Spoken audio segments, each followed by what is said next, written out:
Here are moments in life that confront you with your own truth. When things fall apart, when circumstances betray you, when you find yourself in a situation you weren't prepared for.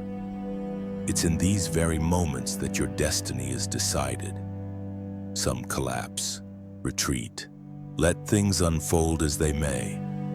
Others, despite everything, remain steadfast, not because they're physically stronger or luckier, but because they possess the tools to stand firm amid chaos. Life, my friend, isn't a series of random events. It's a constant test of your ability to navigate them. The problem is, most people enter this test unprepared, no real skills to give them strength. They rely on luck, on circumstances, on others' promises, then are shocked when they find themselves in situations they don't know how to escape. But there's another path. The path of those who think wisely, who build themselves step by step, who prepare for every possibility. If you want to take control of your life instead of just reacting to it, this video is for you. What I'm about to tell you isn't just a list of skills, it's the foundation for a life worth living. Listen closely, because these next few minutes might change how you engage with the world. And if you find these ideas valuable, don't hesitate to like and subscribe.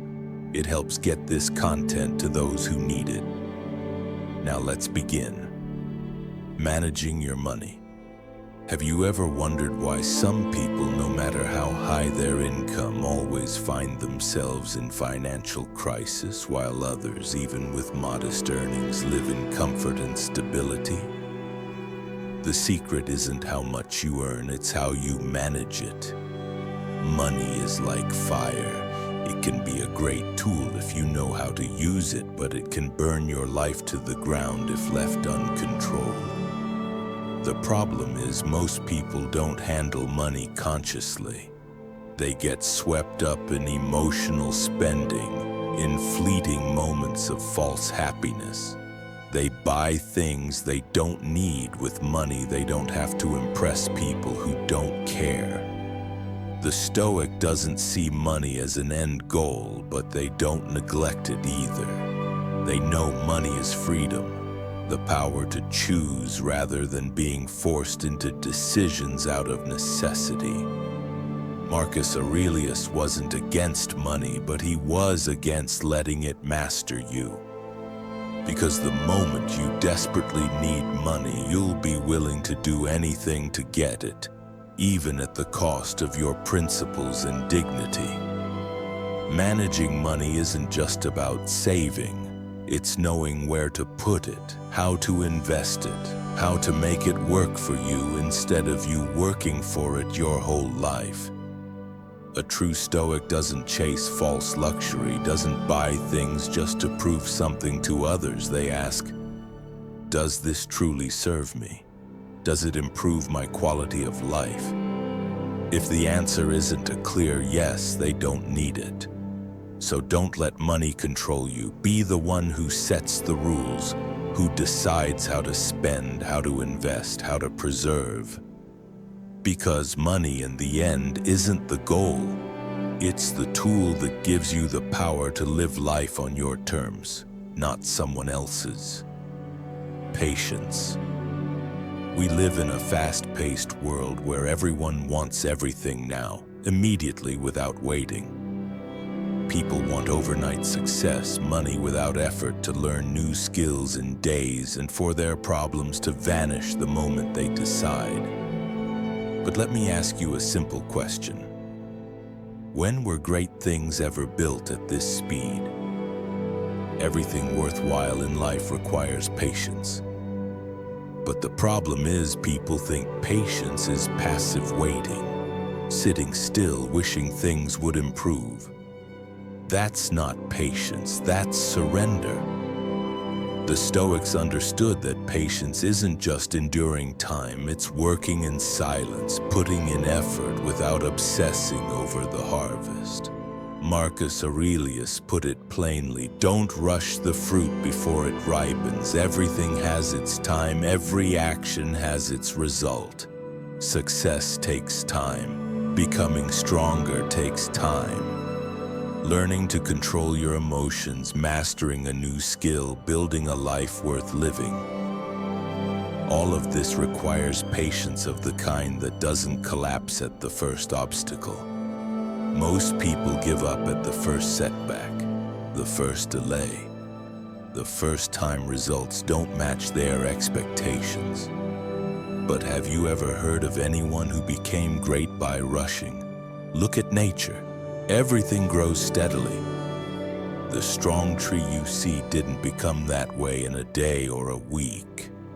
It took years of deep roots and silent patience to withstand the winds. And so it is with you. If you want to become steadfast, unshakable, capable of facing life, you must learn patience.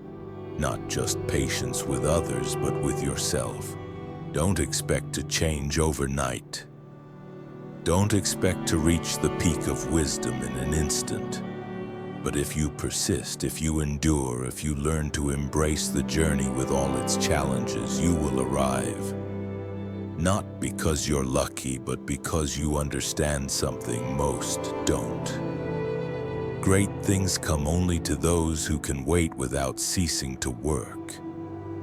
Critical thinking. Have you ever asked yourself how many wrong ideas you believe without realizing it?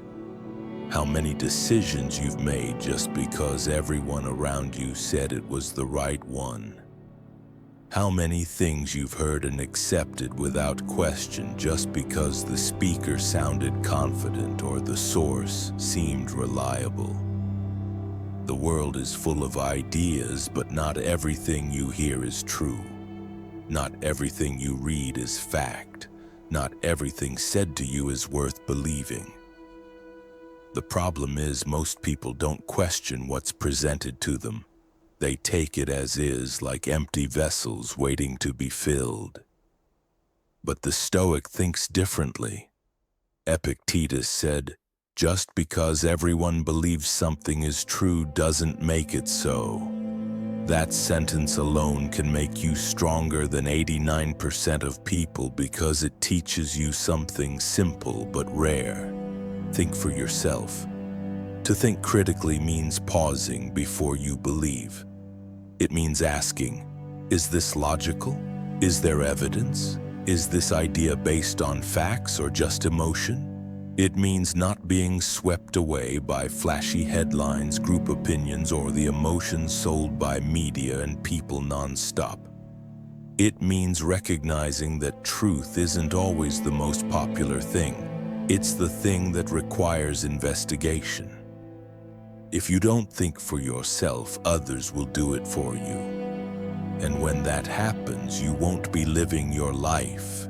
You'll be living the life they want for you. But the moment you start thinking critically, the moment you learn to question every idea, every belief, every piece of information, you'll begin owning yourself for the first time. This won't always make you popular. People don't like those who challenge their ready-made ideas. But does it matter more to be liked or to be free? Emotional mastery. Pay close attention because what I'm about to say may be the hardest lesson anyone can learn. There will be moments when you're angry, afraid, frustrated, or even so sad you feel like the world is collapsing around you. You'll say things you regret later.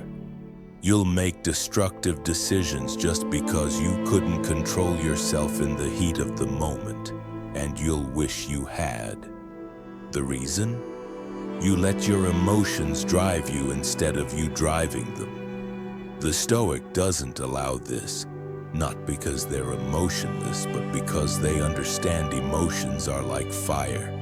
They can warm you or burn you depending on whether you know how to control them. A moment of impulse can destroy a years-long relationship. Fear can paralyze you, keeping you from making crucial decisions.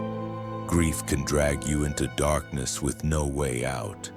The average person thinks the solution is to resist these emotions, to suppress them, pretend they don't exist. But that only makes them stronger, letting them grow inside until they explode at the worst possible moment. The Stoic does the opposite. They don't resist their emotions, they observe them. When they feel anger, they don't scream, don't break things, don't react impulsively. They pause, breathe, and watch the anger as if it's separate from them. They ask, why am I feeling this? Is it worth losing my calm over? Will anger help me right now? And when they realize it's just a temporary surge, something that will pass in minutes or hours, they choose not to let it rule them. There's a difference between feeling something and letting it control you. The Stoic feels but isn't led. They understand self-mastery isn't repression, it's awareness. Not denial but clarity, not weakness but true strength. Because when you become the master of yourself, you become the master of your life. So the next time you feel anger, fear, or frustration, don't make a decision in the heat of emotion. Stop for a moment, breathe. Observe your feelings like a general observing their troops. Then ask, am I in control right now, or am I just a puppet of my emotions? If you can do that, you're already stronger than most. The power of no. There's one word, a short, simple word that, if you don't learn to say at the right time, will leave you living a life governed by others' demands, drowning in obligations you never chose, stuck in situations you never wanted. That word is number. The world won't stop asking of you. People will ask for your time, your effort, your attention, even your emotional energy. Some will do it consciously, taking advantage of your inability to refuse. Others will do it without realizing they're draining you. But in the end, if you can't say no, you'll become someone living on the margins. Seneca said it plainly. If you don't decide how you want to live, others will decide for you. And that's the trap so many fall into, because they fear being disliked. Fear angering someone, fear being seen as selfish. But here's the real question. What's worse?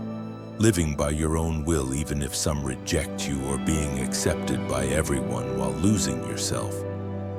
Saying no isn't about refusing everything arbitrarily, it's about knowing when, to whom, and how. The Stoic doesn't refuse out of stubbornness or say yes out of politeness. They think, weigh their options, then decide consciously, because they know every unconsidered yes is a door to endless chaos, and every well-placed no is a step toward a life of clarity and control. So the next time you catch yourself saying yes just out of guilt or fear of disappointing someone, pause. Take a moment. Ask, does this serve me? Is this what I truly want? And if the answer is no, don't hesitate to say it, not rudely, not aggressively, but with confidence. Because respecting your own boundaries is the first step to others respecting you. And don't worry, those who don't respect your boundaries never respected you in the first place. Resilience. Have you ever wondered why some people collapse at the first problem while others weather storms like they're just a light breeze? Why some drown in grief and frustration at every failure while others rise again and again as if nothing happened? The secret isn't circumstances, luck, or intelligence. It's resilience. Life won't always be fair. You'll face hard times. You'll lose things you thought you couldn't live without. You'll experience betrayal, failure, abandonment. Sometimes you'll feel like everything is against you. And it's in these moments that a person's true mettle is revealed. Some surrender, collapse, curse their circumstances, look for excuses, but don't move forward. Others endure not because they don't feel pain, but because they know pain is part of the game. That challenges aren't stop signs, but opportunities for growth. Marcus Aurelius put it simply, the obstacle becomes the way, and that's the essence of resilience. The problem isn't the problem, it's how you handle it. Obstacle, final words. You've made it this far, which means you're someone truly seeking to understand life on a deeper level. This isn't just a video, it's a call for you to take the reins of your life, to become stronger, steadier, more aware. Life isn't easy and it never will be. But you're not here for ease, you're here to forge yourself through difficulty. Master these skills and you'll master yourself and you'll master your life. The only question now is, will you begin? Subscribe for more life-changing philosophy.